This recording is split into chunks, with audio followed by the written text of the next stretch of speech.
This is Money Guide with Mary Sterk from Sterk Financial Services. Now, here's Mary Sterk.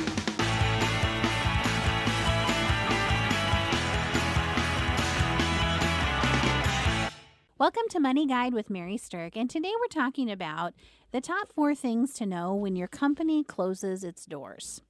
With me today, I have certified financial planner Kelsey Banky. Good morning, Mary. Good morning. And, the unfortunate issue is that every once in a while, there are companies that close their doors. Absolutely. There are companies that close plants. There are companies that close locations. There are companies that just go under. And it leaves employees displaced, but faced with a lot of decisions. So not only is there the emotional component to the fact that you're having an unexpected job change foisted upon you, but you also have a lot of financial decisions that have to come with that and be made, some of them ahead of time, some of them after the fact. But there are definitely strategies that can help make this time in your life that's probably going to be pretty stressful, make it a lot easier. Absolutely. So let's dive right in. If you get notice that your company is going to close its doors, Kelsey, what is the first thing that you would recommend that people do? I think getting a really good understanding of your cash flow, both currently and then how you're going to bridge those next several weeks, months, whatever it may be. So you might get a lot of notice. You might only get a little bit of notice. Every situation's different. But to figure out what your cash flow is and a plan for how you're going to get from where you are now until you reasonably think you'll begin employment again or receiving income again. Right. And the tricky thing is sometimes there is a big gap between jobs, right? If there's a lot of people that have been laid off or let go from a plant or something like that that's closed, then all of that workforce is trying to find jobs. And so there might not be easy, pickings to go find another job. So from a short-term cash flow perspective, without freaking yourself out and creating a massive budget, you could start looking at it in terms of what we call an income gap analysis, which means that you would look at what are the amounts of money coming into your home right now, and then how much money do you really comfortably have at the end of the month. If you don't have any money left at the end of the month, then you know that your income is matching your expense needs. If you have extra money, you know that maybe you're not going to need quite as much, and so that you can plan on figuring out a strategy for a little bit less than what you are bringing in right now. The other thing from a short-term cash flow planning need, though, is to look at how you're spending money and determine is there anything from a short-term perspective that you could trim. Absolutely. And, I would argue just about anybody could find something to trim when the going gets tough. And even if your cash flow is okay in the event that your company shuts down, especially because there's usually a lot of people with similar qualities of employee that they're all competing for the same jobs. It's this big influx of supply and not as much of demand, that classic situation. So understanding what you can cut if you need to might help you bridge a longer term than maybe what you were expecting. So I tend to, when things feel like they're getting a little crazy in life, as we talked about in the government shutdown a few times ago, I tend to go, okay, even though I've got some cash flow that I feel okay, I tend to won't shut down and bring everything tight and not spend anything unnecessarily. And so, look at what your opportunity for that is, and that might help alleviate some of the stress too. And remember, it's not a forever thing. It's just until you find another job thing. So hopefully it is a temporary kind of a short-term cash flow situation. Now, if you are going to need to tap into money that you have when your paycheck stops because your employment ended, then there's kind of an order of how to tap into those funds that makes more sense. Now, everybody's situation is unique, but generically speaking, the first thing that you might want to tap into is what are called non-qualified monies. So non-qualified monies basically mean money that's not in an IRA. Sure, like your checking account, savings account, CDs. There's investment accounts that can be not IRAs. Those kind of things, the tax implications for getting into those and are much less than your IRAs typically. But then you still need to pay attention to what kind of fees you could be associated or you could be creating for yourself in accessing those. So looking at those things first would be the first thing to do there. The second layer that you might want to consider tapping into would be your Roth IRAs. And it's likely that if you've got a short-term cash crunch, the Roth IRAs are a better place to source than, say, your traditional IRAs or your 401k money. The reason for that is because of how the tax benefits inside of a Roth IRA works. So if you have held your Roth IRA for 5 years and are over the age of 59 and a half, then the earnings on your Roth IRA can come back out tax-free and without any penalty. But let's just make the assumption that if your company has closed the doors, you might not be over 59 and a half. You might not have held your Roth IRA for 5 years. What you can do is you can take your contributions to your Roth IRA back out without taxes or penalties. You just can't take the earnings out. So if you need to tap into something, then the contributions you made to your Roth IRAs might be a source that you go to if you're really getting short on cash. And that would be better than taking it out of your 401k or your IRAs, because those sources of money are going to have taxes due, as well as a 10% penalty from the IRS for taking money out too young. So if you can avoid those penalties, it's going to be much better for you. Now, the next thing that we think it's very important for you to be thinking about is to review and understand your insurance options. Yeah, so often people have a lot of their benefits, their insurances and things like that tied to their employment.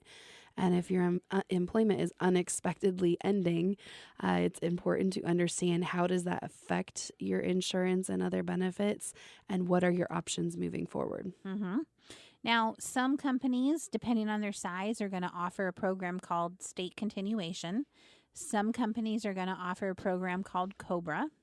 And some companies may not have any options if the company itself potentially is going bankrupt or something like that. So you do need to take the time to study what your options are. State continuation is different from COBRA in that continuation typically will only provide 9 months of coverage after you're no longer with the company, and COBRA will typically only provide 18 months of coverage.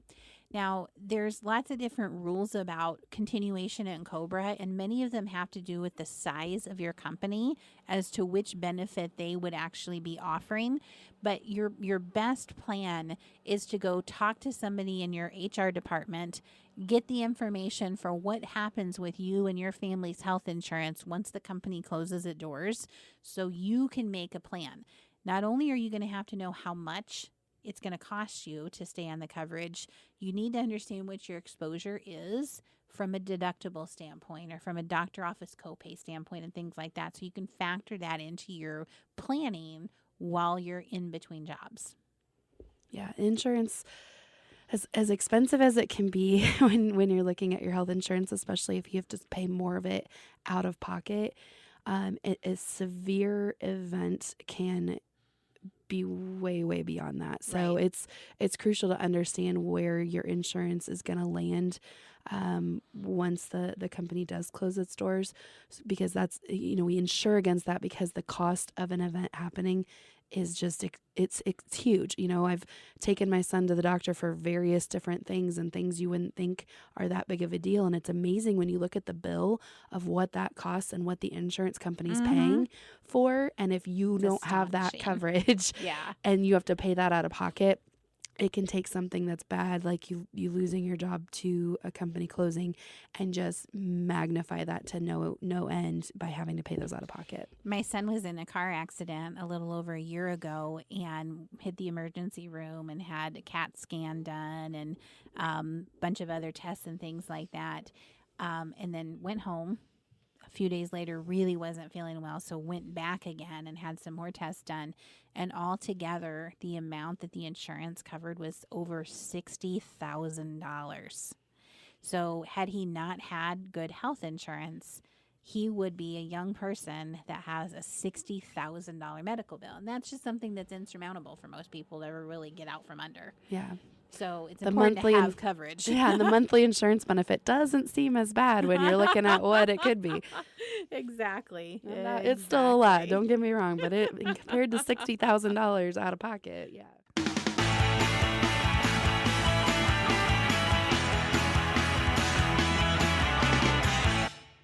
Welcome back to Money Guide with Mary Sterk, and today we're talking about the top 4 things to know when your company closes its doors. Now, we've talked about your cash flow, we've talked about your insurance issues, and now I want to talk a little bit about the tax situation. So one of the things that people sometimes don't understand is that severance packages, accumulated vacation payouts, sick time payouts, even unemployment can be taxable events for them.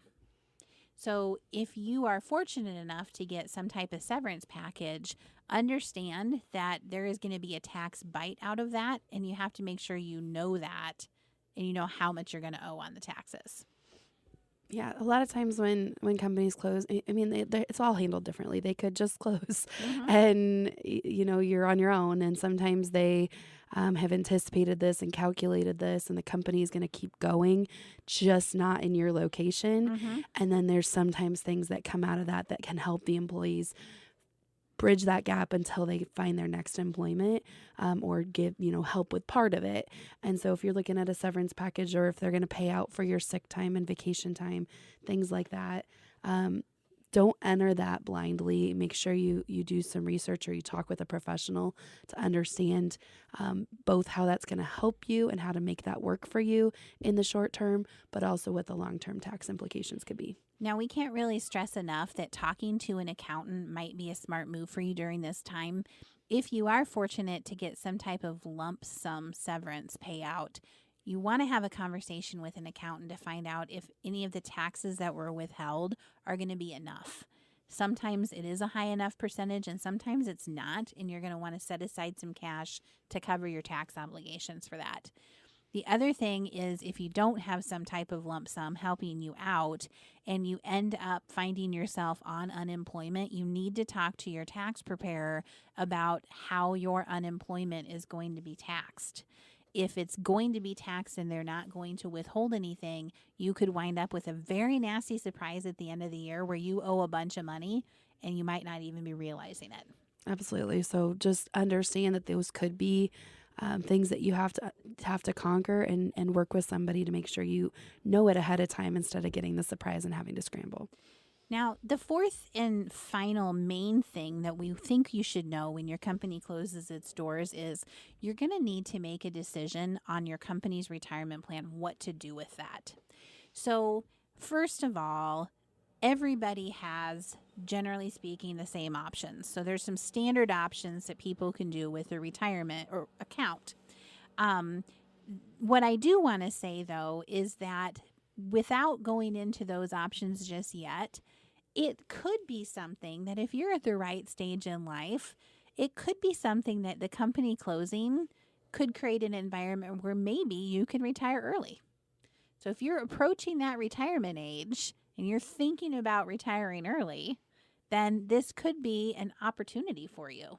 Absolutely. A horrible thing when you get the notice and you aren't expecting it in most cases. However, a lot of times it can create opportunity, and a lot of times we've seen in the past opportunity for people to go ahead and hang it up and move on with their retirement plans that they've been focused on for so long. Now, I wrote a book a while ago called Ready to Pull the Retirement Trigger, and it is a book that is going to help you understand whether or not you are ready. So for those of you listening, we have arranged for this book to be free to download on Amazon from March 3rd through March 7th. So as our gift to our listeners from this, if you want to download that book absolutely free during that time, again, March 3rd through March 7th on Amazon, Ready to Pull the Retirement Trigger by Mary Sterk is going to be available. And if you are wanting to read that after the fact, we'll just reach out to us and we might be able to arrange for a digital copy to be sent to you. That is going to be something where you can figure out if early retirement is now an option for you. And if it is, maybe this can be one of the best things that's ever happened in your life. Absolutely. It might be a great opportunity if you do the work and you figure out what you can afford to do after the company closes.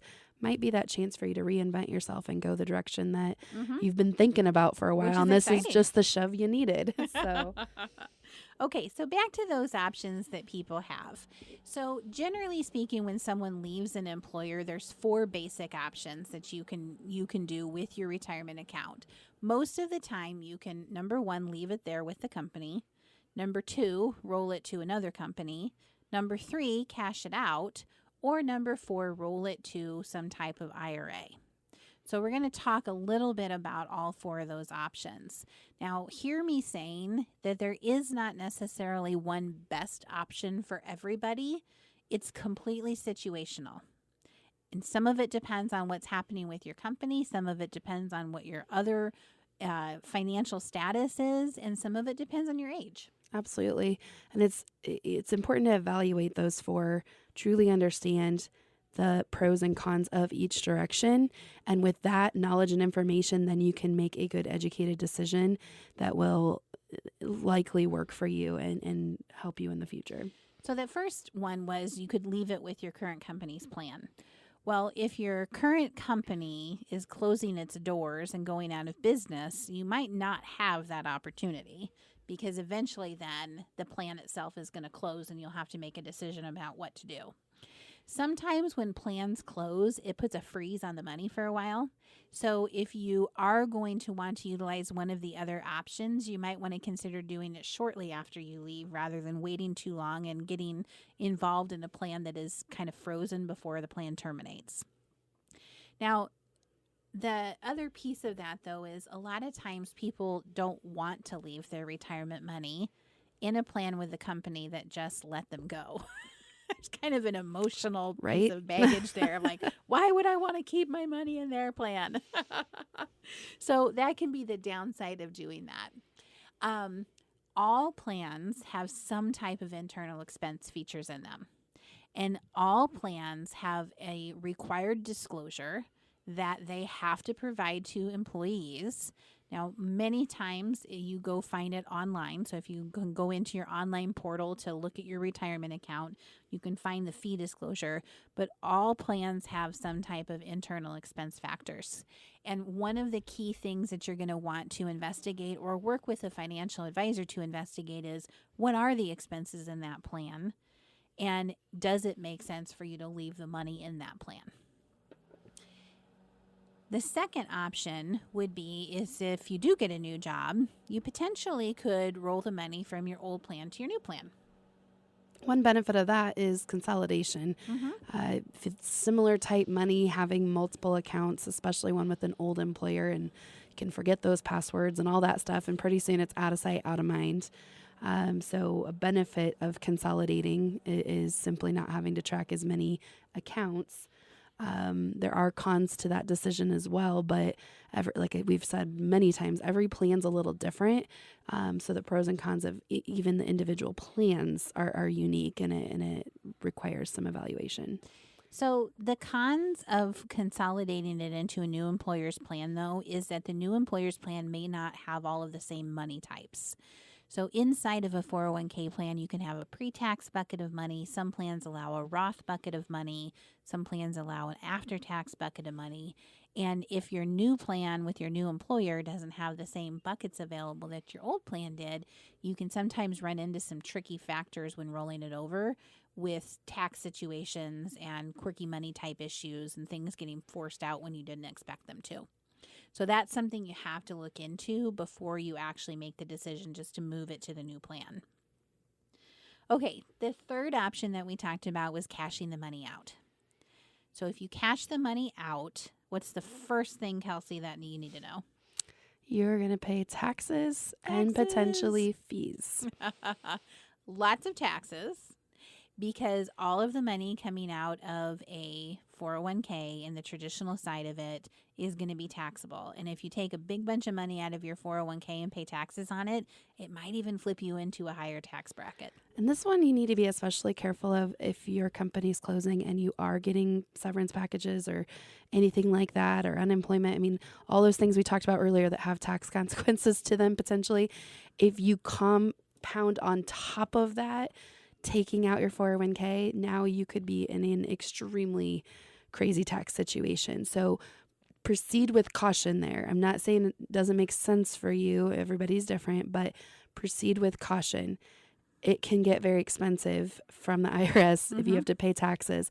If also you're under the age of 59 and a half, you could owe a 10% penalty. Right. There is a loophole for people under the age of 59 and a half, but over the age of 55, that could allow you not to pay that 10% penalty, but 10% penalty could apply, and that needs to be considered in making this decision.